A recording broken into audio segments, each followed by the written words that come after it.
Насан туршдаа нэгнээ өгүүлэх найзын холбоо зөвхөн доршин. Нандин сэтгэлийн дуулал өргөж насаараа бид ирэн тавчуу. Хонгор багын андууд мэн 20 жил өнгөрсөн ч нэг гэсэн сэтгэл мэн. Өөрнөөс ниссэн шувууд үүрээ заавал эргэдэг шиг үерхэж тассан найзууд минь эргээд бүгдээр уулзцгаая. Насаараа бисээ үгийлэх нэг ангийнхан мэн.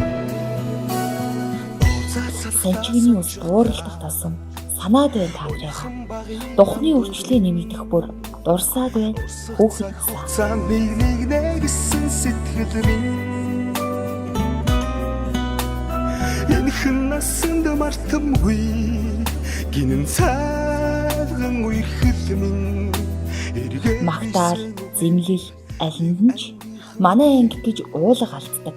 Хин нэгтэй нь хаяа таарахаараа хинцэн насны дурсамж сэрэгдэг 10 жилийн сурагч найз минь.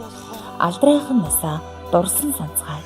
Халуун бүлийн сэтгэлтэй андууд минь хүүхэд насны гэгээн дурсамжаа хоноглон хуучиж өнгөрснөөнийг дурсацгаая.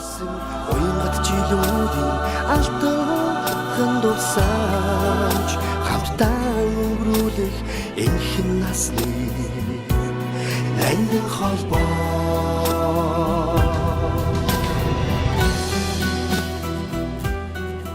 Тэнгэр нэргэж, тэнгис ширгсэн ч бид хамт.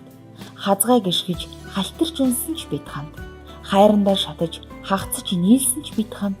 Холын хос сурч амьдэрсэн ч бид үргэлж хамтдаа.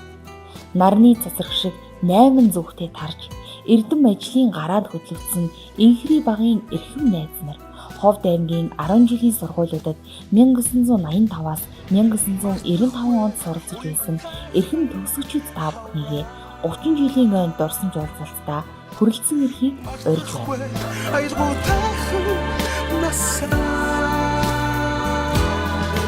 Зүрхэнд шилсэн анхны хараа хизээч мартахгүй. Уулзалт 2025 оны 7 дугаар сарын 17-18-ны өдрүүдэд Улаанбаатар хот Горих Дэрэлжийн байгалийн цогцлборт газар байрлах Ган хадад resort амралтын газарт болно. Хүүхэд насны сурагч насны бүхий л сайхан орсонжаа тийм 30 жилийн дараа цэнхэр дэлхий дэлгэр Монголынхоо өнцөг хүрээс хүрэлцэн ирж эргэн уулзахын сайхан нэрүүлийг дэвшүүлье. Гинэн цайлган үерхэл минь ихгүй бисээ үеих нэг ангийнхан